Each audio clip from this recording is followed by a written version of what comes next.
मनीषा तिच्या खोलीत अशीच बेडवर पडली होती. तिच्या डोळ्यातून अश्रू वाहत होते.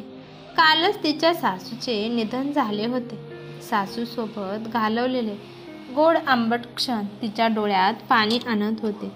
तेवढ्यात धाकटी सून ओरडत खोलीत शिरली. तिच्या हातात एक मोठा डब्बा होता. मनीषा अश्रू पुसत उठून बसली तेव्हा लहान जाऊ स्वातीने पलंगावरचा डब्बा उघडला आणि म्हणाली, जाऊबाई, मी सासूच्या कपाटातून सर्व दागिने आणले आहेत.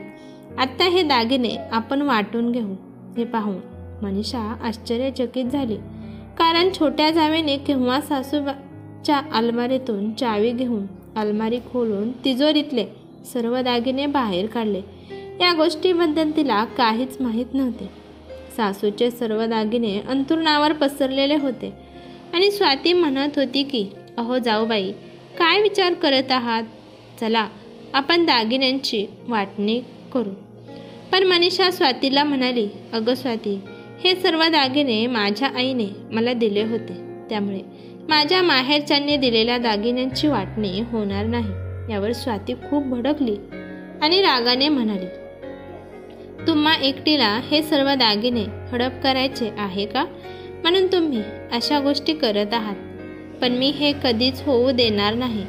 तुम्हाला हे दागिने वाटून घ्यावे लागतील. वाद सुरूच असताना अचानक स्वातीच्या फोनवर कुणाचा तरी फोन आला. त्यामुळे ती फोनवर बोलण्यासाठी खिडकीजवळ जाऊन उभी राहिली. मनीषा आश्चर्याने सर्व गोष्ट समजवण्याचा प्रयत्न करत होती. तिला स्वातीच्या अशा वागण्यावर विश्वासच बसत नव्हता. आत्ता अजून त्यांची सासू जाऊन 1 दिवससुद्धा झाला नव्हता आणि लहान जाऊ मात्र दागिन्यांच्या वाटणीची गोष्ट करू लागली. तिने अजूनपर्यंत सासूच्या खोलीत जाऊन व्यवस्थित पाहिलंसुद्धा नव्हतं आणि स्वाती त्यांच्या खोलीत जाऊन दागिने घेऊन सुद्धा आली आणि याबद्दल कोणाला काही कळलंही नाही. तसं तर जेव्हा सासूची सेवा करण्याची वेळ होती तेव्हा स्वाती त्यांना पाहायला सुद्धा आली नव्हती. पण जेव्हा त्या मरण पावल्या तेव्हा ती धावत धावत आली. आता मनीषाला कळू लागले की कदाचित ती दागिन्यांच्या मोहामुळेच आली होती. कालचीच गोष्ट. मनीषा दररोजप्रमाणे तिच्या सासूला चहा देऊन स्वयंपाकघरात जेवण बनवण्याची तयारी करत होती. तिथे सासरे पूजा करून बाहेर तुळशीला पाणी घालत होते आणि मनीषाचा नवरा किरण बाथरूममध्ये आंघोळ करत होता. तितक्यात तिच्या सासूचा जोरात ओरडण्याचा आवाज आला. मनीषा जेव्हा पळत पळत तिच्या सासूच्या खोलीत पोहोचली तेव्हा तिने पाहिलं की तिच्या सासूबाई छातीवर हात ठेवून जोरजोरात श्वास घेत होत्या. तिला त्यावेळेस काहीच समजले नाही. ती घाबरून तिच्या सासऱ्यांना आवाज देऊ लागली. तिचे सासरे सुद्धा आवाज ऐकून धावत खोलीत आले. ओरडण्याचा आवाज ऐकून किरण सुद्धा अर्धवट अंघोळ करून टॉवेल गुंडाळून बाहेर आला. आईची अशी अवस्था पाहून त्याने लगेचच कपडे घातले आणि स्वतःची गाडी काढून आईला हॉस्पिटलमध्ये घेऊन तो पोहोचला. डॉक्टरच्या संपूर्ण टीमने त्यांच्यावर लगेचच उपचार सुरू केले. पण दुर्दैवाने अर्ध्या तासातच तिच्या सासूचा जीव गेला. आईचे मृतदेह घेऊन ते घरी आले तेव्हा घरात पूर्ण शांतता होती. कोणी कोणाशी बोलत नव्हते. मधून कोणाचा तरी रडण्याचा आवाज येत होता, कारण सर्वजण रडून रडून थकले होते आणि सर्वांचे अश्रू पूर्णपणे सुकून गेले होते.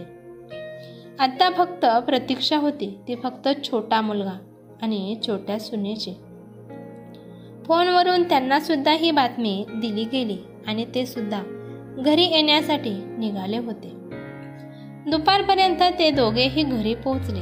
आईच्या अंत्यसंस्कारानंतर कोणालाही अजून सावरण्याची संधी मिळाली नव्हती. संपूर्ण रात्र ही रडण्यातच गेली आणि सकाळी धाकट्या सुनेने कपाटातून दागिने कधी काढले होते हे कोणालाच कळू शकले नाही.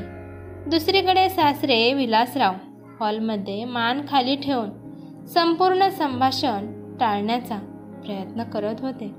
आपल्या बायकोचे निधन होऊन अजून 1 दिवससुद्धा झाला नव्हता आणि त्यांच्या धाकट्या सुनेने दागिन्यांवर घरात तमाशा निर्माण केला आहे याचा त्यांना खूप राग येत होता. स्वाती फोनवर बोलून झाल्यानंतर फोन कट करून परत अंथरुणावर येऊन बसली आणि म्हणू लागली की चला ताई, आता आपण दागिन्यांची वाटणी करून घेऊ.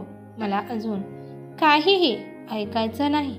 आई तर निघून गेल्या, त्यामुळे आता हे दागिने कोणाकडे तरी नक्कीच राहतील ना. त्यामुळे याची वाटणी करणे हेच योग्य आहे. मी वारंवार येथे येऊ शकणार नाही, त्यामुळे आत्ताच आपण वाटणी करून घेऊ. त्यावर मनीषा म्हणाली, अगं साधे, तुला कळालं नाही का? हे दागिने आईचे नाहीत तर माझे आहेत. हे दागिने मला माझ्या माहेरकडून मिळालेले आहेत. त्यावर स्वाती म्हणू लागली, ताई, हे दागिने कुठूनही येऊ दे किंवा कोणालाही मिळू दे, पण आता हे दागिने आईच्या तिजोरीत होते. मग हे दागिने त्यांचेच असतील ना. तसंही या घरातील सर्व साहित्य आई आणि बाबांचे आहे. मग हे दागिने केवळ तुमचे होऊ शकत नाहीत. आणि तसंच सासूच्या दागिन्यांवर माझा बरोबरीचा हक्क आहे. विलासराव, जे इतक्या वेळापासून हॉलमध्ये अगदी शांत बसले होते, आता त्यांच्याकडून सुद्धा हे सहन झालं नाही. ते मोठ्या सुनेच्या खोलीत आले आणि छोट्या सुनेला म्हणजेच ओरडत म्हणाले, स्वाती, काय तमाशा लावला आहेस? तुझ्या सासूला जाऊन अजून 24 ताससुद्धा झाले नाहीत आणि तू दागिन्यांच्या वाटणीबद्दल बोलत आहेस. इथे तुझे कसलेही दागिने ठेवलेले नाहीत आणि हे दागिने तुझ्या सासूचे सुद्धा नाहीत. तुझ्या सासूने तिचे सर्व दागिने माझ्या उपचारादरम्यान विकून टाकले आणि हे दागिने जे तू पाहत आहेस ते सर्व दागिने मोठ्या सुनेचे आहेत, जे तिला तिच्या माहेरच्या लोकांनी दिले होते. खरं तर मनीषा तिच्या सासूचा खूप आदर करायची. जेव्हा तुझी सासू एक एक करून दागिना विकायची तेव्हा मोठी सून त्यांना म्हणायची की आई, माझे हे दागिने तुमचेच आहेत. जर तुम्हाला दागिने घालायचं मन करत असेल तर तुम्ही माझे दागिने घालत जा. पण माझ्या बायकोला मात्र हे दागिने घालायची कधी संधीच मिळाली नाही. कदाचित तिचे सर्व दागिने उपचारादरम्यान विकण्यासाठीच होते. आणि तसंही तू तुझ्या सासूवर कधीच विश्वास ठेवला नाही आणि तुझे दागिने सुद्धा त्यांच्याकडे ठेवण्यासाठी दिले नाहीत. मग आत्ता दागिन्यांच्या हव्यासापोटी तू तिची तिजोरी का उघडून बघितली आहेस? दागिने मोठ्या सुनेचे आहेत आणि यातील तुला एकही दागिना मिळणार नाही. या घरात दागिन्यांची कसलीही वाटणी होणार नाही. जेव्हा सासूची सेवा करण्याची वेळ होती तेव्हा त्यामध्ये भागीदारी होण्यासाठी तू आली नाहीस. या गोष्टीचं मला वाईट वाटतं, पण आता दागिन्यांची वाटणी करण्यासाठी मात्र तोंड वर करून तू इथे आलीस म्हणून स्वतःचा आदर स्वतः निर्माण करतो.